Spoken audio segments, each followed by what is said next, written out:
I can't stay silent anymore about what Jesus showed me. My name is Marcus Webb, a 42-year-old cardiac surgeon, and for the last 3 years, I've been carrying a secret that's been eating me alive. I've seen something about the church, about religion as we practice it, that Jesus himself revealed to me with such urgency, such divine authority, that staying quiet feels like betraying everything he died for. This revelation cost me my reputation, my position at the hospital, even relationships with people I've known for decades. But I have to speak. Because what he showed me isn't just about me. It's about you. It's about every single person sitting in those pews right now, thinking they're doing everything right, when the truth is far more shocking than you could ever imagine. Let me take you back to where this all began, because you need to understand who I was before this encounter. I wasn't some casual Christian who showed up on Easter and Christmas. I was the guy who had perfect attendance. 23 years without missing a single Sunday service. I served on the worship team, led a men's Bible study group every Tuesday night, tithed faithfully, volunteered at every church event. My entire identity was wrapped up in being a good Christian, doing everything by the book, following every rule, checking every box. I thought that's what faith was supposed to look like. Performance, consistency, perfection. But here's what nobody talks about. Beneath all that activity, beneath the smiling face I wore every Sunday morning, there was this growing emptiness I couldn't explain. I'd be standing in worship, hands raised, singing words about freedom and joy, and inside I felt nothing. Just obligation. Just the weight of another thing I had to do correctly. I'd sit through sermons about grace, but all I could focus on was whether I was measuring up, whether God was pleased with my performance this week, whether I'd prayed enough, given enough, served enough. It was exhausting. And the worst part? I felt guilty for feeling exhausted. I thought something was wrong with me, that I wasn't spiritual enough, that if I just tried harder, read my Bible more, prayed longer, served more, eventually I'd feel what everyone else seemed to feel.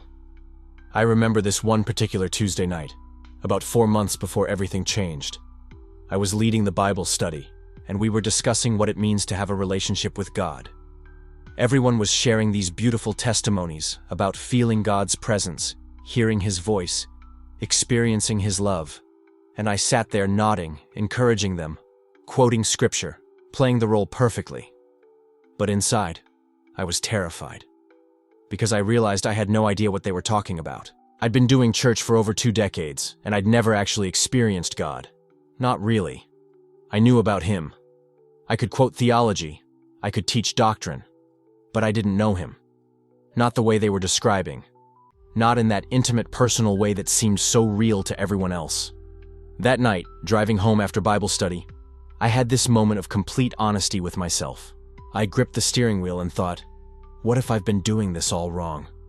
What if all this activity, all this performance, all these years of trying to be good enough, what if none of it actually matters? The thought terrified me because my entire identity was built on being a faithful Christian. If that was a facade, if I'd been faking it this whole time without even realizing it, then who was I? What had the last 23 years even been for? The guilt hit me like a physical weight. How could I doubt? How could I question? I'd been blessed with so much. A successful medical career, a beautiful family, respect in my community. Wasn't that proof that I was doing something right? Wasn't that evidence of God's favor? But deep down, I knew those blessings had nothing to do with my spiritual state. They were the result of hard work, education, opportunity, not divine approval. And that realization made everything worse, because it meant I couldn't even use my success as evidence that my faith was real. I started going through the motions with even more intensity, trying to manufacture the feelings I thought I was supposed to have. I'd stay up later praying, forcing myself to feel something. I'd read my Bible with this desperate hunger, searching for some experience that would validate all those years. I'd worship with my eyes closed, hands raised higher, voice louder, willing the emotion to come. But it never did. And the harder I tried, the more hollow it all felt. I was performing spirituality, and I knew it, and I hated myself for it. There was this Sunday morning about 6 weeks before the encounter, where I almost walked out during the service. The worship leader was guiding us through this song about surrendering everything to Jesus, about laying down our burdens and finding rest in Him. And I looked around at all these people with tears streaming down their faces, hands raised, completely lost in worship. And I felt like a fraud, like an imposter. Because standing there, going through the motions, I realized I had no idea how to actually surrender. No idea how to find that rest everyone kept singing about. I'd built my entire spiritual life on doing, on performing, on achieving. The concept of just being with God, of resting in His presence without having to earn it, was completely foreign to me. I left church that day feeling more disconnected than ever. I remember sitting in my car in the parking lot, watching families walk by, laughing and talking about the sermon, and thinking, am I the only one who doesn't get it? Am I the only one who feels like I'm on the outside looking in at what faith is supposed to be? The loneliness was crushing, because I couldn't talk to anyone about it. How do you tell your church community, the people who see you as a spiritual leader, that you've been faking it for over 20 years? How do you admit that you don't know if you've ever actually encountered God? The turning point came on a Thursday night in late October. I'd just finished a grueling 16-hour shift in the OR. 3 back-to-back surgeries, all critical, all successful, but I was physically and emotionally drained.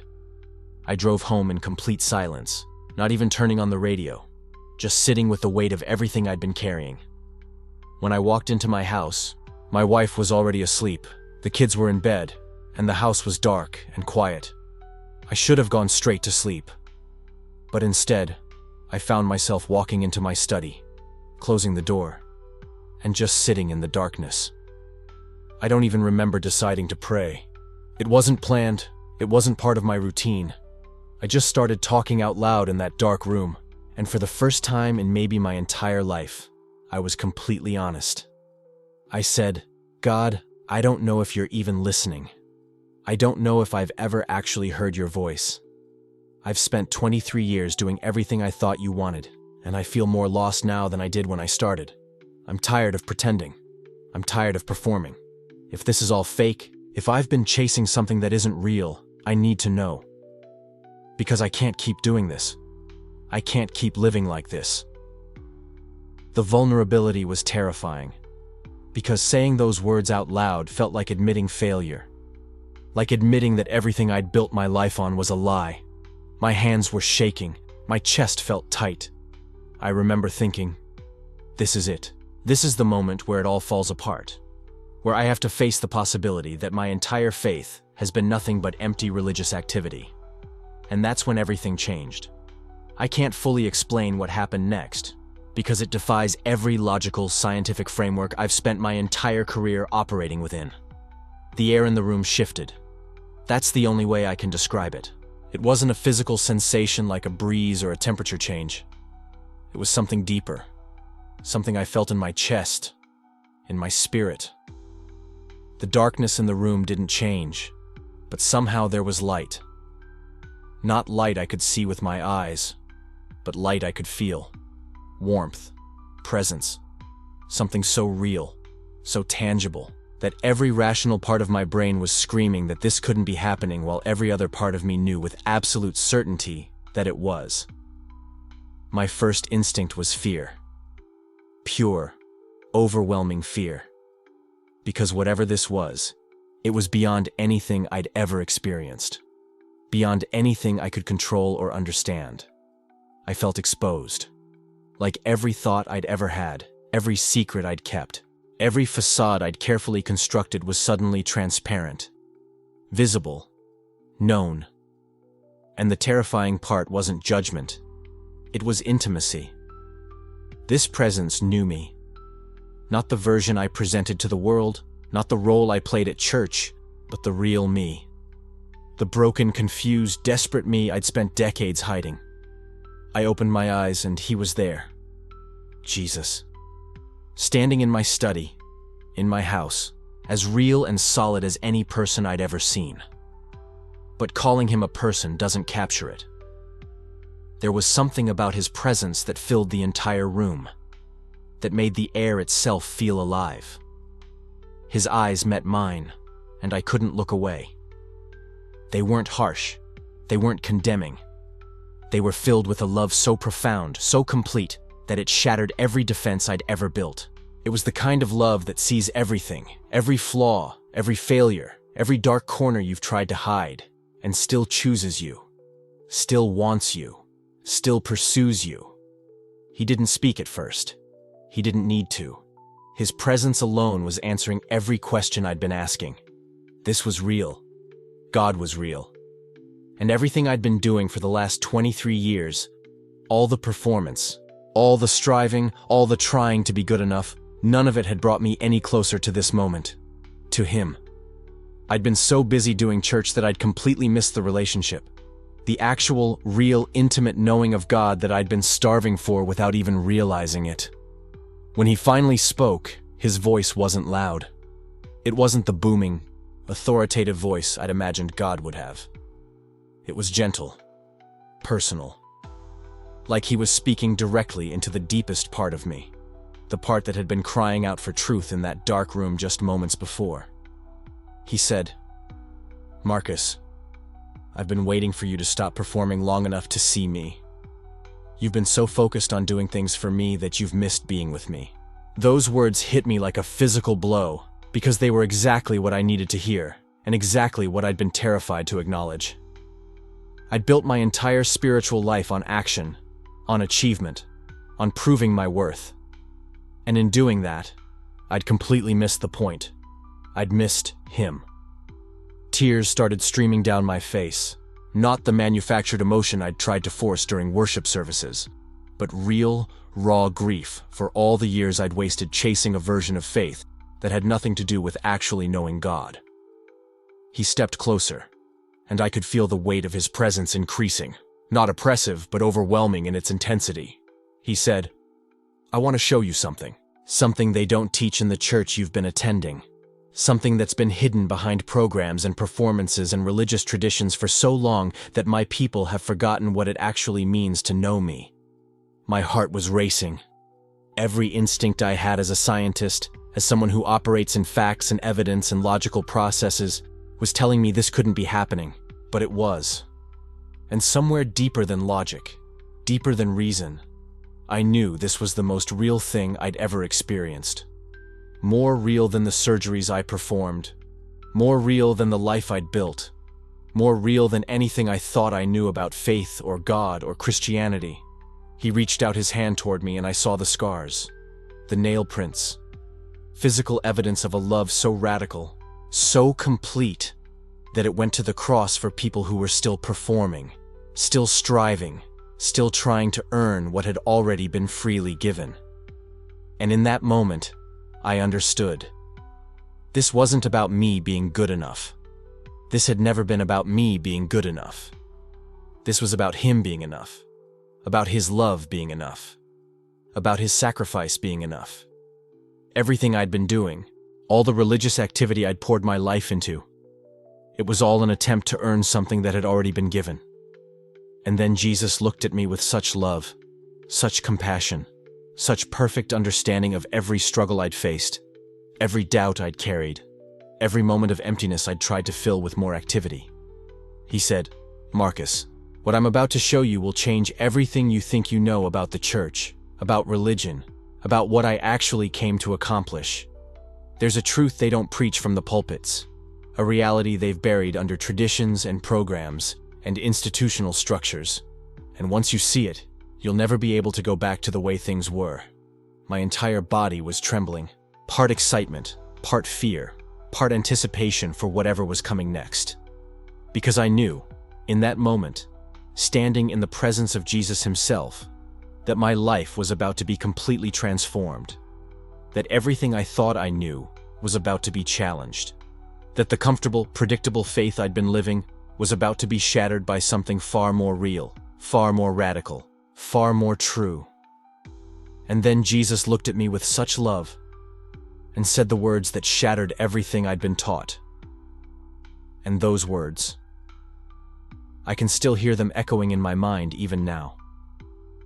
His voice wasn't loud, but it carried such weight that every syllable seemed to rearrange something deep inside me. He said, "Marcus, The truth you seek isn't hidden in the systems built by human hands.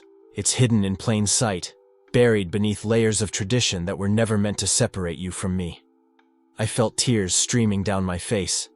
Not tears of sadness exactly. More like a release. Like something that had been locked tight inside my chest for years, suddenly cracked open. "But I've been so faithful," I whispered. "I followed every rule, attended every service, given everything they said I should give." Jesus looked at me with such tenderness. "I know you have. And I see your heart, Marcus. I've always seen it. But what if I told you that in trying so hard to earn love, you've missed the fact that you already have it? That you've always had it? Not because of what you do, but because of who you are to me?" It wasn't what I expected. Honestly, I'd braced myself for judgment, for a list of everything I'd done wrong, all the ways I'd failed. But instead, here was Jesus telling me that the very foundation of everything I'd built my faith on was backwards. It was what I'd always felt deep down, but could never say out loud. That gnawing sense that something was off, that all the performance and perfection I was chasing was somehow missing the point entirely. "Let me show you something," he said. And suddenly we were walking. I don't know how to describe where we were. It looked like a vast library. But instead of books on the shelves, there were moments. Fragments of light, each one containing a scene, a conversation, a decision. Jesus stopped in front of one and gestured for me to look. I saw a church service. People singing, hands raised, faces pressed into expressions of devotion. But as I looked closer, I could see beneath the surface.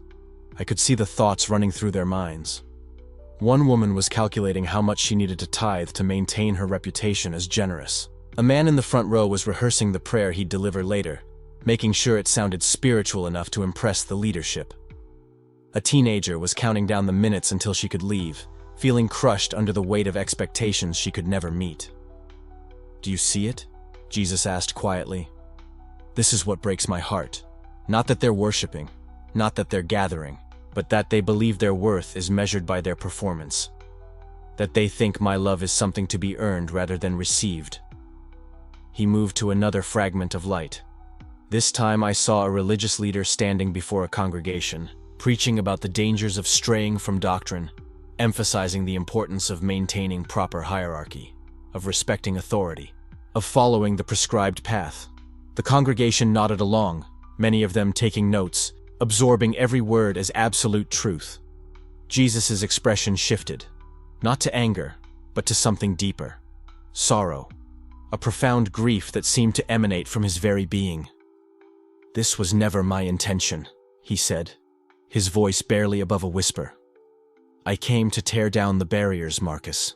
I came to show that there is no hierarchy in my kingdom, no intermediaries needed, no hoops to jump through. Just come to me. Come as you are, broken and messy and uncertain. Come directly." I felt my whole world view tilting. "But they teach that we need structure, that we need guidance, that we can't just approach you on our own." "They teach you that you need them," Jesus said, and there was no malice in his voice, just truth. "But I teach you something different. I say, come to me, all who are weary and burdened, and I will give you rest. Not come to the institution first, not come through the proper channels, come to me." He showed me another scene, a woman alone in her kitchen at 3 a.m, sobbing into her hands, feeling like a failure because she can't maintain the image of the perfect Christian life everyone expects. She'd been taught that doubt is sin, that questions are rebellion, that struggling means her faith is weak. So she suffers in silence, terrified that if anyone knew the truth, she'd be rejected. "This," Jesus said, his voice thick with emotion, "this is what happens when performance replaces relationship, when external righteousness becomes more important than internal transformation. She believes she's failing me because she's been told that faith looks like certainty, like having all the answers, like never struggling. But some of my most faithful children are the ones who come to me with their doubts, their questions, their broken pieces." I was shaking. Because I was that woman. I had been that woman, crying alone. terrified that my questions meant I was losing my faith, when really they were signs that I was finally beginning to find it. Jesus turned to face me fully. Marcus, they will tell you that you need their approval to reach me. They will tell you that their interpretation is the only correct one. They will tell you that tradition equals truth. But I'm telling you now, the only tradition that matters is this: love God with all your heart and love others as yourself. Everything else, everything, flows from that. Not from ritual compliance, not from fear-based obedience, from love. But what about the rules? What about the structure? Won't everything fall apart without it? What falls apart, he said gently, are the systems built on control rather than love. What falls apart are the structures that claim to represent me but actually obscure me. Marcus, I'm not anti-church. I'm not anti-community. I'm anti-anything that stands between you and me, claiming to be a necessary bridge when I've already built the only bridge you need. He showed me one more scene. This time it was me. I saw myself in that church committee meeting, staying silent when I knew something was wrong because I was afraid of losing my position, my reputation, my sense of belonging. I watched myself choose institutional loyalty over truth, and it hurt to see. It hurt deeply. You've been taught that questioning is dangerous, Jesus said.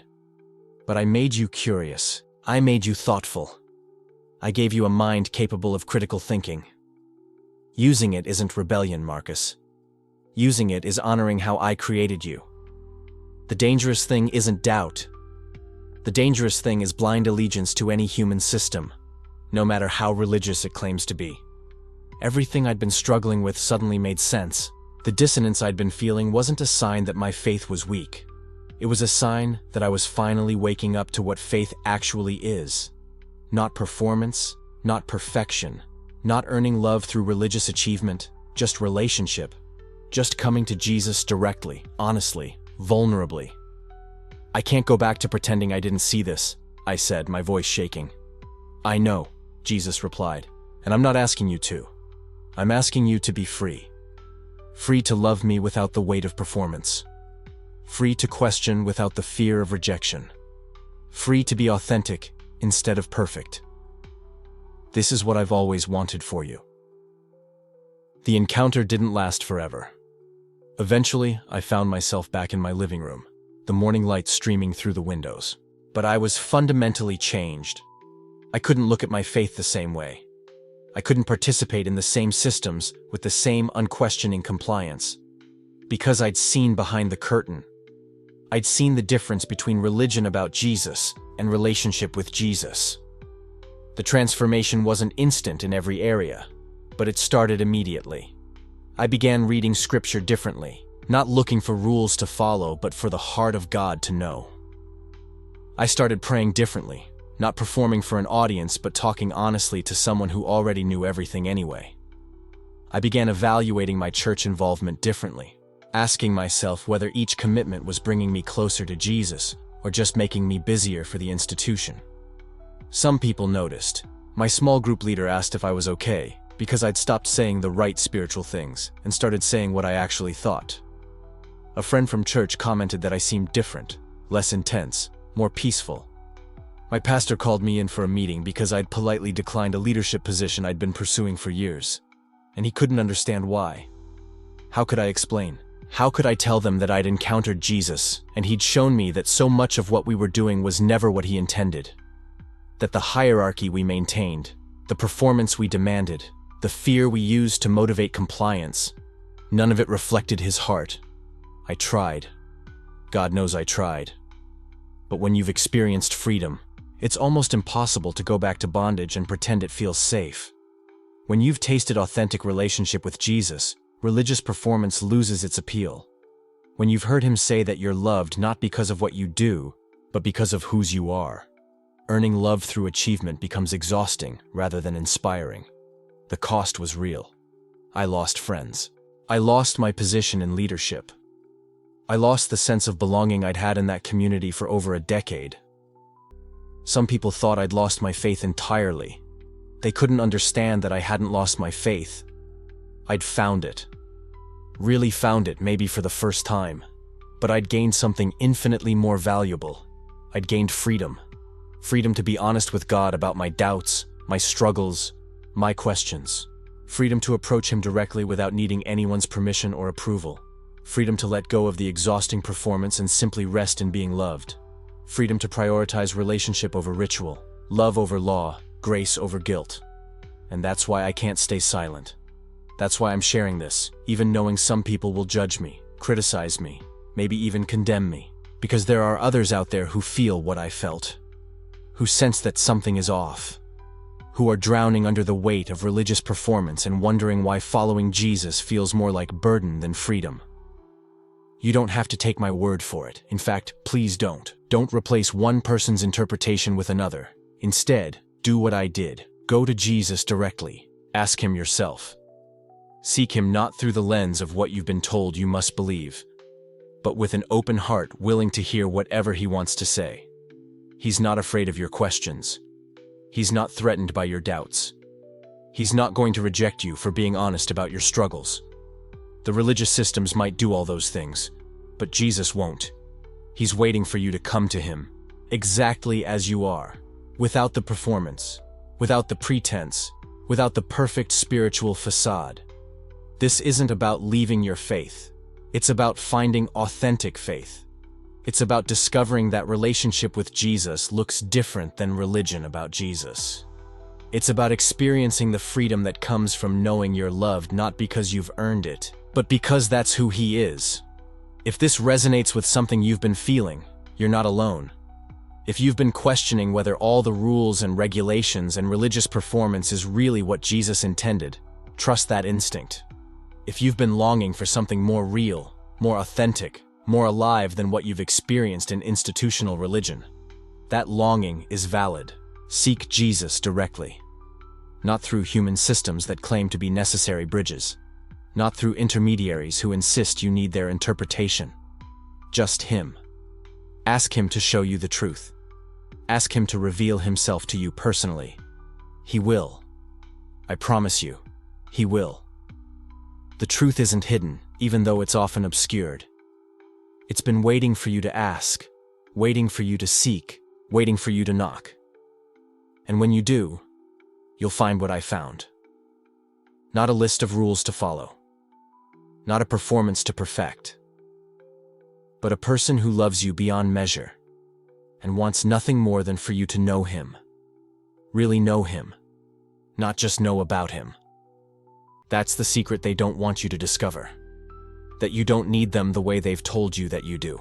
That Jesus is accessible, approachable, available to anyone who seeks Him with an honest heart. That freedom is your birthright, not something you have to earn through religious achievement. So if you're ready, if you're willing, ask Him yourself. Seek your own encounter. Don't settle for secondhand faith. The truth is waiting for you, and it's more beautiful, more liberating, more transformative than you can imagine. It's been waiting all along.